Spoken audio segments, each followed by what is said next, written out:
안녕하세요. 오늘 여러분이 보내주신 자료들 있잖아요. 그걸 바탕으로 인공지능, AI가 대학 교육에 어떤 변화를 가져오고 있는지 한번 깊이 파헤쳐 보겠습니다. 네. 이번 딥다이브는요, 그냥 뭐 트렌드 나열 이런 거 말고요. 이 변화의 진짜 핵심 동력이 뭔지, 그리고 이게 여러분한테 어떤 의미가 있는지 그걸 좀 실질적으로 풀어보는 게 목표입니다. 자, 준비되셨나요? 정말 흥미로운 주제죠. 이 자료들 쭉 보니까 AI 도입이라는 게 그냥 뭐 기술 하나 들어오는 게 아니더라고요. 그렇죠. 교육의 본질, 대학의 역할 자체를 아예 근본적으로 다시 생각하게 만드는 그런 변화인 것 같습니다. 가장 중요한 맥락부터 한번 짚어보죠. 좋습니다. 그럼 일단 학습 방식의 혁신, 여기서부터 시작해 볼까요? 코세라 같은 AI 기반 플랫폼들, 시간, 공간 제약 없이 공부할 수 있다는 건 이제 다들 아는 얘기고요. 네네. 근데 자료들에서 뭔가 더 깊은 이야기가 있는 것 같던데요. 핵심은 역시 그 초기인화랑 접근성 확대인 것 같아요. 그러니까 AI가 그냥 학습 패턴 분석해서 추천해주고 이런 걸 넘어서요. 넘어서요? 네. 예전에는 정말 소수만 봤던 1대1 튜터링 있잖아요. 이걸 AI가 대규모로 제공할 수 있는 잠재력이 있다는 거죠. 이게 잘만 되면 교육 격차 해소에도 도움이 될 수 있다는 기대도 있고요. 기대도 있지만. 그렇죠. 동시에 또 알고리즘이 편향되면 어떡하나 이런 우려도 있고요. 딱 그 교차점에 있는 거죠. 흥미롭네요. 그 기술 얘기 나온 김에요. 자료에 VR, AR 활용하는 의대생 수술 실습 얘기도 있었거든요. 이건 좀 어떻게 봐야 할까요? 네. 그 VR, AR 활용 사례, 이게 단순히 와, 신기하다, 이걸 넘어서는 의미가 있죠. 어떤 의미죠? 핵심은 이거예요. 실제로는 되게 위험하거나 아니면 비용이 엄청 많이 드는 그런 실습 있잖아요. 이걸 가상현실로 대체하는 거예요. 아하. 그럼 비싼 장비나 실제 환자 없이도 안전하게 그리고 반복적으로 숙달 훈련이 가능해지는 거죠. 이게 어쩌면 최고 수준의 실습 기회를 더 많은 학생에게 열어줄 수도 있는 건데 근데요. 물론 아직은 초기 구축 비용도 좀 들고 이게 진짜 효과가 있냐 이런 검증은 계속 해나가야 하는 과제고요. 그렇군요.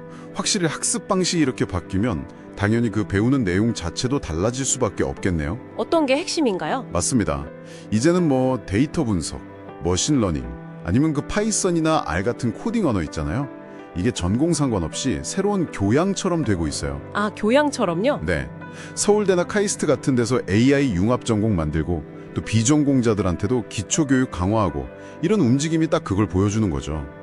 이제는 인문사회나 예술 분야에서도 데이터를 좀 읽고 AI를 도구로 쓸 줄 아는 능력이 중요해진 겁니다. 근데 자료들을 보면요. 기술 교육만 강조하는 건 또 아닌 것 같더라고요. 오히려 좀 반대되는 현상? 그런 것도 보이는 것 같던데요. 정확히 보셨어요. 여기서 진짜 재미있는 포인트가 나오는데 AI가 분석이나 예측 이런 특정 영역에서는 사람보다 잘하잖아요. 그렇죠. 점점 더 그렇게 되겠죠. 그러니까 역설적으로 대학 교육은 AI가 하기 어려운 거, 인간 고유의 역량, 예를 들면 비판적 사고, 창의력, 아니면 협업 능력, 윤리적인 판단력 이런 걸 강화하는 쪽으로 더 집중하게 된다는 거예요. AI랑 같이 일하는 능력? 그게 중요해진다. 바로 그거죠. 복잡한 문제를 AI와 함께 풀어가는 능력. 이게 핵심 경쟁력이 되는 거죠. 그래서 이런 맥락에서 그 평생 학습의 중요성도 커지는 거고요. 대학들이 단기 집중 과정이라던가 아니면 마이크로 크리덴셜이라고 하죠. 마이크로 크리덴셜, 그게 뭐죠?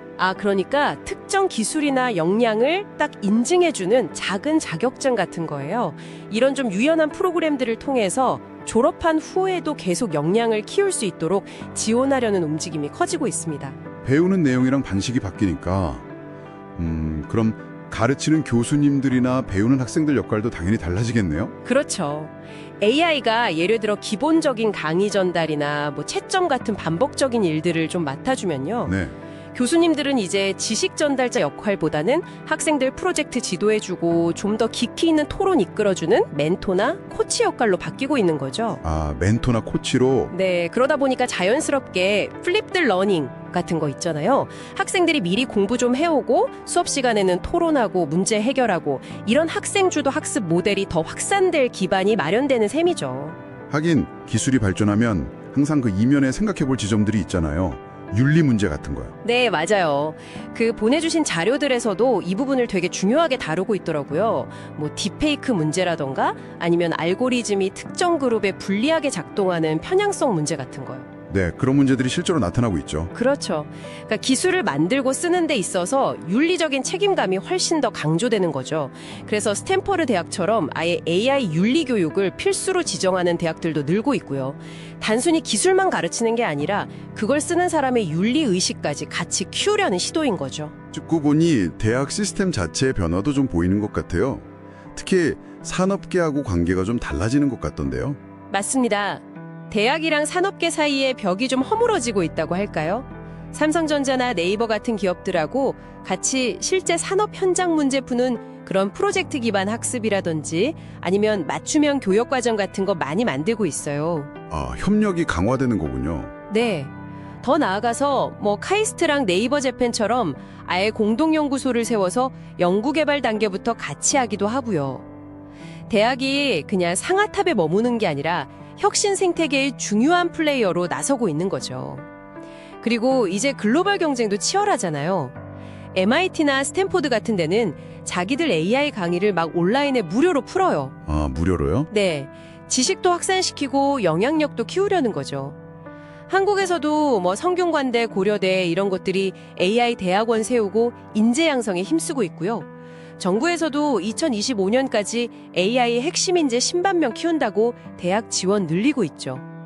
네이버 에듀AI 같은 플랫폼도 현장에서 AI 도입하는 걸 돕고 있고요. 자, 그럼 오늘 딥다이브 내용을 좀 정리해보면요. AI 시대의 대학 교육은 한편으로는 기술을 통해서 엄청 개인화되고 효율적으로 바뀌고 있는데 다른 한편으로는 또 역설적으로 인간만이 할 수 있는 창의성이나 비판적 사고, 윤리 같은 걸 더 강조하는 방향으로 가고 있다. 이렇게 볼 수 있겠네요. 네, 그렇습니다. 결국은 그 균형이 핵심인 것 같아요.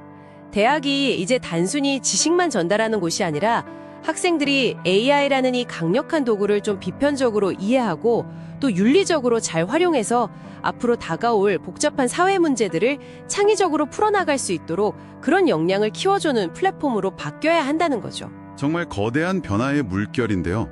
이 속에서 여러분은 AI를 어떻게 받아들이실 건가요? 그리고 어떤 역량을 갈고 닦아서 나만의 경쟁력을 만들 것인가? 한번 진지하게 고민해 보시면 어떨까 싶습니다. 이게 오늘 저희가 여러분께 던지는 화두입니다.